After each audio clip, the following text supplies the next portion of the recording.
Into the Empowerment Church broadcast. This is the day that the Lord has made. We shall rejoice and be glad in it. This is a special broadcast coming to you from the city of Charleston, South Carolina. We like to come and bring a message on this Sunday morning. We're talking about love. So grab your Bibles and tune in. 1 Corinthians chapter 13 is where we're coming from today. Today we'll be coming from 1 Corinthians chapter 13, starting in verse 1. And it reads as thus: Though I speak with the tongues of men and angels and have not charity, I am becoming as a sounding brass or a tinkling cymbal. And though I have the gift of prophecy and understand all mysteries and all knowledge, and though I have all faith so that I can remove mountains and have not charity, I am nothing. Verse 3. And though I bestow all my goods to feed the poor, and though I give my body to be burned, if I have not charity, it profiteth me nothing. Charity suffereth long, it is kind. Charity envieth not. Charity vaunteth not itself. It is not puffed up, doth not behave itself unseemingly, seeketh not her own, is not easily provoked, thinketh no evil, rejoiceth not in iniquity, but rejoiceth in truth, beareth all things, believeth all things, hopes in all things, endureth all things. Charity never faileth, but whether there be prophecies, they shall fail. Whether there be tongues, they shall cease. Whether there be knowledge, it shall vanish away. For we know in part, and we prophesy in part. But when that which is perfect is come, then that which is part shall be done away. When I was a child, I spoke as a child, I understood as a child, I thought as a child. But when I became a man, I put away childish things. For now we see through a glass darkly, but then face to face. Now I know in part, but then shall I know, even as I am also I am known. And now, abideth faith, hope, charity, these three, but the greatest of these three is charity. I want to talk about today, if I had to give it a text, I would say spoken less and demonstrated more. Spoken less and demonstrated more. What do you mean by spoken less? I think love, of course. This charity, this being on Valentine's Day just passed, a lot of people have celebrated along with everyone else this Valentine's Day, and I hope you acknowledge your spouse and acknowledge your mom and all of those around you, and we take that time to express love one to another. And we talked about that last week. We're not caught up all in the roots and everything, but it's good always just to demonstrate each love each and every day. And there's nothing wrong with celebrating and doing something a little extra in the month of February. But watch this. I want to talk about spoken less and demonstrated more. The reason why I want to talk about speaking it less is when something gets saturated. Right now, we're going through a period of inflation, and our inflation came from all of the money that was flowing around last year, all of the relief money and different things that were flowing around. It saturated the market with money. Everybody had money in their pockets, but the results of the saturation of the market with money means that we have inflation. Well, I'm not talking about the stock market or the economy on today. I'm talking about how the enemy likes to saturate this word love in everything. We love our dog. We love our cat. We love food. We love chicken. We love all of these different things. And it kind of saturates, and we overuse the word love. And yes, I know about the different Greek and Hebrew words that the Bible uses for love. But in this text today, as you go through, it's all the word agape, the God kind of love, that selfless kind of love that God shows us. This word agape is all through this book of 1 Corinthians chapter 13. And I think that we need to examine the text so that we can see and have clarity on the meaning of the word. Now, When you saturate something and you lose it over and over and over, a word can change actual meanings. So, well, if you read the dictionary and look up different words, remember back in the day when we were in elementary school, they had that war on drugs. And that war on drugs, the word dope meant it was bad. Dope meant drugs. And now people will switch that word around and dope is good. And I can't get used to that because it's already been indoctrinated in me that the word dope is bad. So it's kind of hard. I don't use that word in my vocabulary unless I'm talking about drugs, because that's the connotation that we have. That's the meaning that we have that goes with that word. The clarity is what we must pursue. So I want to talk about this text on today. If we speak it less and we demonstrate it more, maybe we can bring clarity back to this word love. Look at this. Different words can have different meanings, but we're going to attach the right meaning with this word. By the time we finish this text, we can see what the enemy is trying to redefine. But as we go down this checklist of what love is, then we can go back and we can get back to the original and we can understand what this agape really means in our text. Watch this. He said, Paul is saying, though he speaks with the tongues of men and angels and have not charity, he's just like sounding brass or a tinkling cymbal. A lot of people talk a lot, but they're not really saying anything. People can express and say, I love you. People can say, I'll be there. But back to our text, let's speak less and demonstrate more. When you demonstrate and you carry out what you do, your credit is good. And people know that your word means something. Your word must be valued. If you don't value your word and you can go back on what you say, who can give you any credit? Your credibility begins to be bad when you say one thing and you keep saying, I'm going to be there, and you never show up. You never come through. If you can speak, and some people can speak so eloquently. Some people can speak and they can get their own way. Some people can speak and they get everyone's attention. But don't get my attention if you're lying. Don't get my attention if you're not going to do what you're saying you're going to do. It's like I was sad to say the connotation of the used car salesman.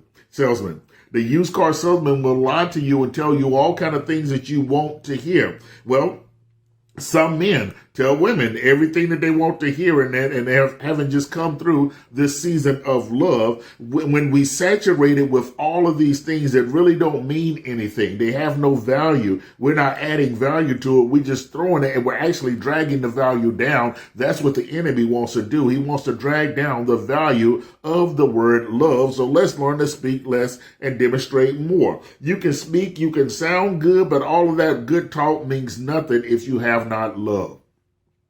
This type of love, let's define this love. First of all, on our checklist is love keeps his word. Love keeps his word. That's what he's saying. You're just making noise if you have not love. If you're not acting in love, if your motivation is just selfish, if your motivation is not love, first on the checklist, you just making a whole bunch of noise. Verse 2, he said, if I have the gift of prophecy and understand all mysteries and all knowledge, and though I have all faith that I can remove mountains, if I have not love, I am nothing. Even in the Christian world, even with preachers, teachers, and those that are gifted of God, the gifts of God come without repentance. But I've seen people operate in ministry and do wonderful things, but then you go backstage with them and they're just rotten on the inside. Just not even, you say those are good people. Well, some people aren't even good people when you get along with them and you start talking with them. You be like, man, you were just out on stage and expressing all of this and doing all these things and operating in the gifts. And man, you had everybody stirred up and everybody was shouting and praising God and all of these things. But some people are just rotten and they don't have love. I would rather you get out and do what some would say is mediocre. What the thing about it is, I think this is an emphasis on performance anyway. If you have all of these gifts and you understand all of the knowledge, it's not about you. It's about God. So let's turn this true love, as we're defining love on today, the God kind of love has love in what they're doing. I've seen people not be as eloquent, but still come across the right way. That's why I started even making my videos, because I always thought, well, maybe I'm not eloquent enough, and maybe I don't do it like this person or that person, but my love and my concern as a pastor is there. My genuine concern means that I'm concerned about you as well as everyone that is listening to this broadcast, not only the people that are around me and up front, but everyone, the farthest person away that this broadcast is reaching. My love is genuine. He says, look, if you've got the gift of prophecy and you can understand and you can explain and do all of these things and have all of this knowledge and you can have all faith, so that you're removing mountains. If you don't have love, you are nothing. I didn't say it. The text said it. You are nothing. Although you're operating and you're moving and the church is full and people are falling out and all these other things like that. If you don't have love, it means nothing at all. It will profit you nothing. I would rather be genuine in a little corner with a few people doing what God says, and watch this, God gives the increase. God will give the increase, and God stands behind his gifts, and he will be your support. And the thing about it, I don't have to see the manifestation. He will bring the manifestation, and he'll let me know, job well done, because I'm operating in love. So love is not for performance. Love is not about just getting the job done. Love is having that true concern and having a genuine heart in what I do. Verse 3. He said, though I bestow all of my goods to feed the poor and give my body to be burned, if I have not charity, it profiteth me nothing.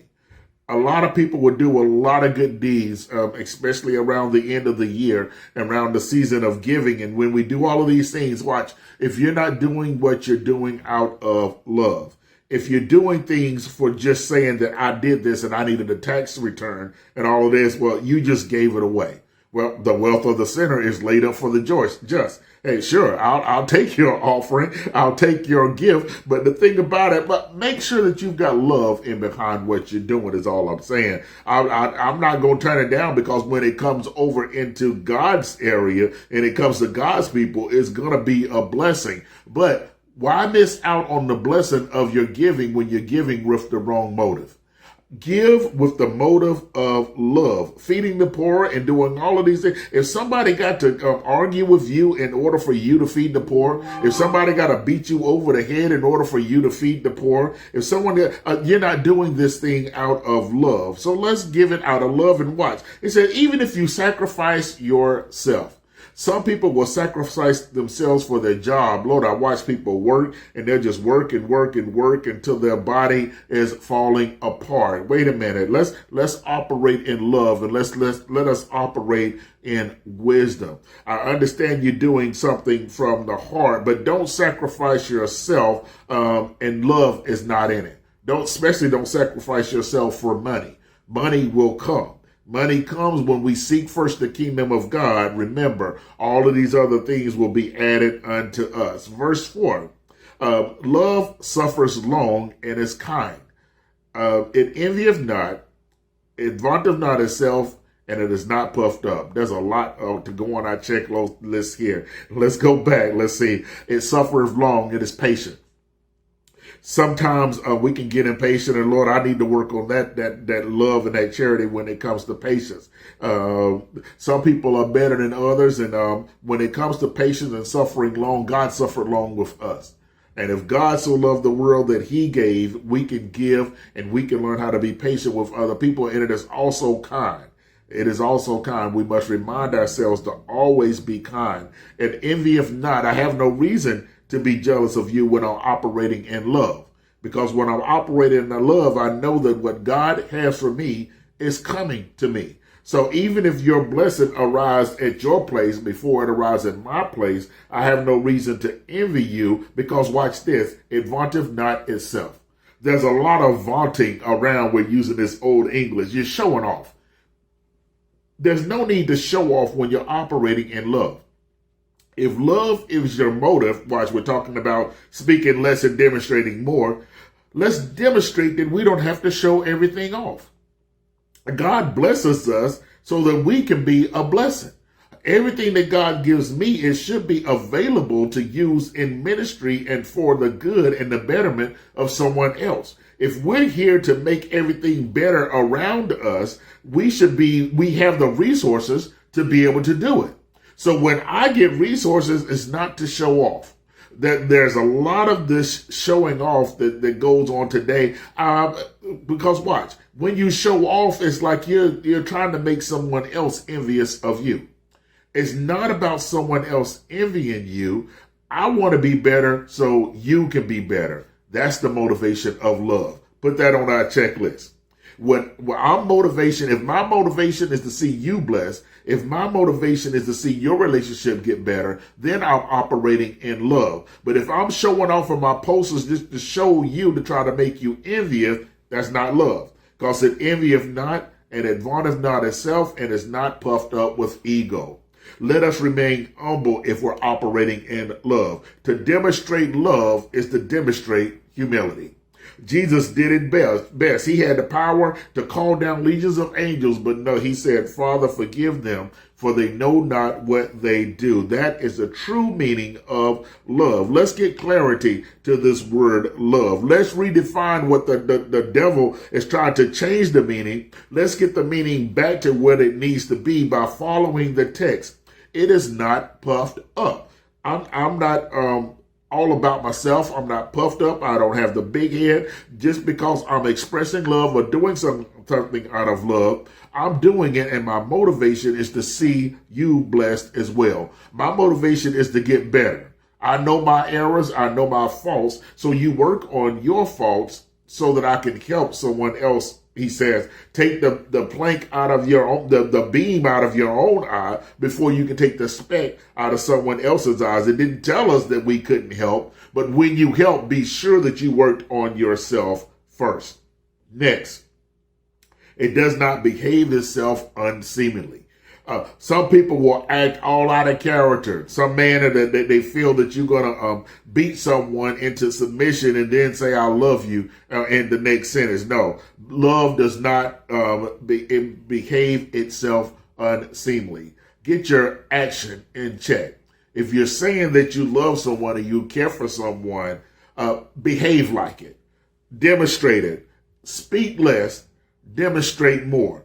When you demonstrate it, someone will know that you love them. Even animals, I noticed, an animal can tell if your intentions are right. Babies can tell if your intentions are right. You can be saying goo goo gaga, and that baby be like, something wrong with you. That baby is looking right through your little goo goo gaga and smiling and saying you're rotten on the inside. You behave in all kind of crazy ways, and then you want to turn around and try to act like you love something. No, love demonstrates.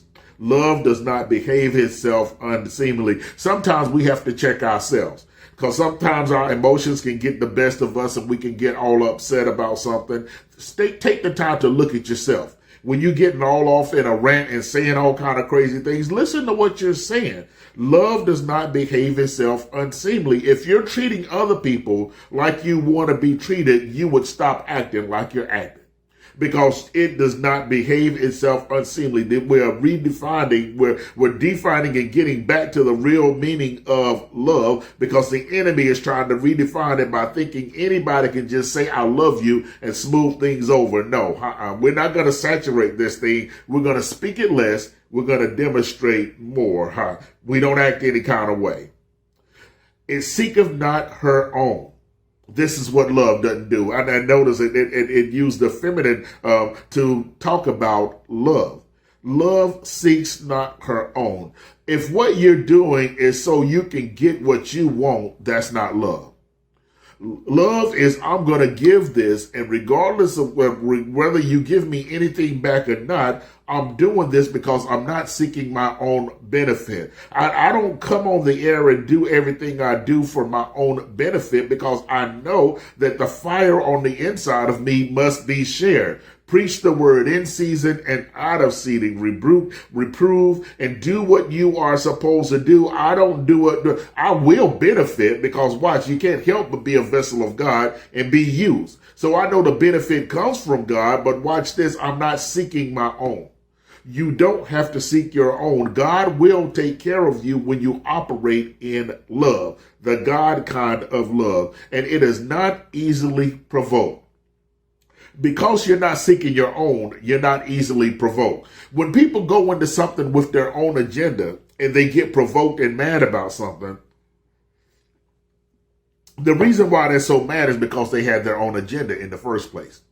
When you have your own agenda and something doesn't come up to what you thought it was supposed to be, then people will fly off the handle. You won't even understand why someone is so mad. Well, you were seeking your own. That's why you're so easily provoked. Not only this, add to your checklist, it thinketh no evil. It thinketh no evil. I assume the best. I have learned and I always preach, try to assume the best about someone. Don't think evil of everybody. Know that some people have good intentions, and watch this. I'm going to give you the benefit of the doubt. So if I'm doubting and I'm wondering, I'm going to give the benefit and I'm going to say, Lord, you take care of the rest. If that's not that person's motivation, I am not thinking evil. So I'm not going to think evil of you. I'm always going to try to think the best of you. Watch this, verse 6. Rejoiceth not in iniquity, but rejoices in the truth. What makes you excited when you're operating in love, when you're operating in charity? I'm not going to rejoice in what is evil. We're speaking less and we're demonstrating more. Don't rejoice about the wrong things. See, because you can be saying one thing, but if the wrong things make you happy, then you have to watch that. Therefore, we have to watch what we listen to. We have to watch what we listen to. And it's the thing about it. When you rejoice in iniquity, and this is kind of off the topic, but a little bit. But if you're going to rejoice in truth and not in iniquity, watch some of the things that you find funny and find entertaining. Because some things are not really funny and they're not entertaining. They're just corrupt. When someone speaks, and we're talking about saturating with bad words, if someone is speaking and they just have a foul mouth and they're just cursing and stuff, watch that. Don't rejoice in that. Don't laugh at that. Don't applaud that. That's nothing good. Let's rejoice in the truth. Let's get excited about something positive and something that is real and something that is true. Let us learn to saturate ourselves with the word of God. See, watch this. The enemy is sneaky. He will get you listening to certain things and he will try to get you excited about the wrong things. So we've got to put a guard over our own heart, over our own eyes, and over our own mind, and start to rejoice in the truth and not in iniquity. Because sinful things, the devil will try to make it seem like they're having the most fun. Oh, that is so funny, that guy. So he ain't even talking about nothing. He cursing every other word. He can't even communicate. But, we will rejoice and we'll be like, oh, that's so funny. That's the greatest comedian ever. No, let us speak the truth. I mean, it's okay to be entertaining, but be careful of what you're entertained with, because the enemy is sneaky and we are speaking less and demonstrating more. Watch this.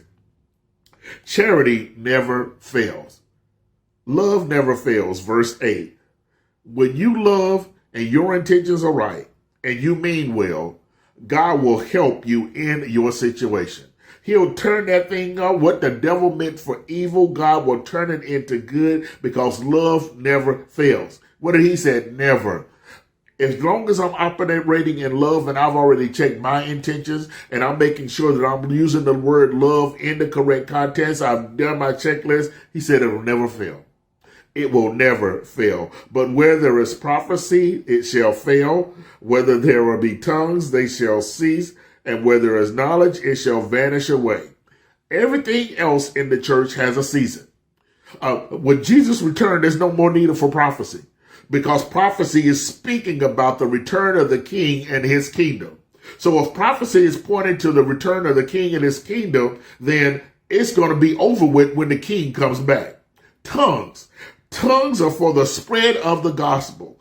Tongues, they manifest the miracle of us being able to speak in a spiritual language or another language to someone else for the benefit of the promotion of the gospel. It says they shall cease.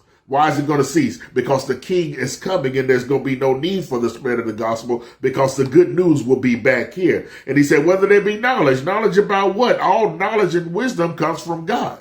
And when we need it, we seek it from him. But when he comes, he is all now. Our knowledge will be full. It will be, and then all of these things will vanish away. But watch this. Charity never fails. Charity is going to be the rules of the new kingdom. Why don't you start living by it now?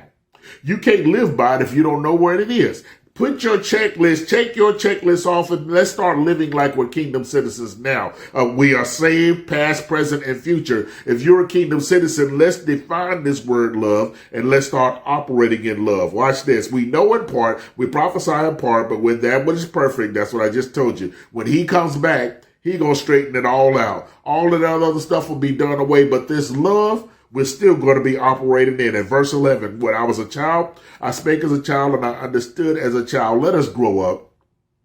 Let us grow up and demonstrate. You're not a child anymore. Well, it might be some children listening. Well, when you grow up, you will have the true definition of love if you go back and study this text. When you listen to this text, it's a part of growing up to understand what true love is. Not just speaking it, but demonstrating it. When I was a child, I spoke as a child, I understood as a child. This is Paul speaking. And I thought as a child. When I became a man, I put away childish things. Men put away childish things. Men, there's a lot of men out here that haven't put away childish things. Read this over and over and over. Put away acting childish. Put away holding grudges and getting angry and being envious and boasting and acting like you got to show everything off. Yeah, your car is nice, but you ain't got to drown out my music. Bitch got, no, hold on. Turn your music. Can I hear what's in my car? You know, I don't have to have you showing off and showing me everything that you got. Okay, it's all well and good. I hope you want the same blessings upon other people as God has blessed you. Let us operate in love. Let us operate in concern for other people because we're no longer children. Children act like that. Children act like they got to show everything off. Children act like they don't know when to be quiet. Children act like that, but we're growing up. We're checking on our list. He says, for now, we see through the glass darkly, but then face to face. I know in part, but I shall know even as I am known. Because watch this, when I see him face to face, we're going to be like him. When Jesus comes back, the king and his kingdom and everybody will be in line, and all of these things that we didn't even know about is going to be even clearer. We're seeing through the glass darkly right now. We don't understand everything. I don't understand everything, but watch this. If I get into the word, and I dig into the word, we can get back to the true meaning and we can demonstrate this love instead of saying it all the time. We can do and we can mean what we say because we've got our checklist. We've gone through and we'll see what love is. He said, now about us, faith, hope, charity. These three. But the greatest of these three is love. Let our motivation be love. Let us go back over our checklist, and then that way we will value this word love, and we won't throw it out everywhere because we will learn to speak it less and demonstrate more. Until next time, this is Pastor Bobby signing off, saying have a blessed day. We hope you enjoyed today's message from the Empowerment Church of Davidson. Help us continue to empower, equip, and evangelize by liking this video, clicking subscribe, and sharing with someone else. Until next time, God bless you.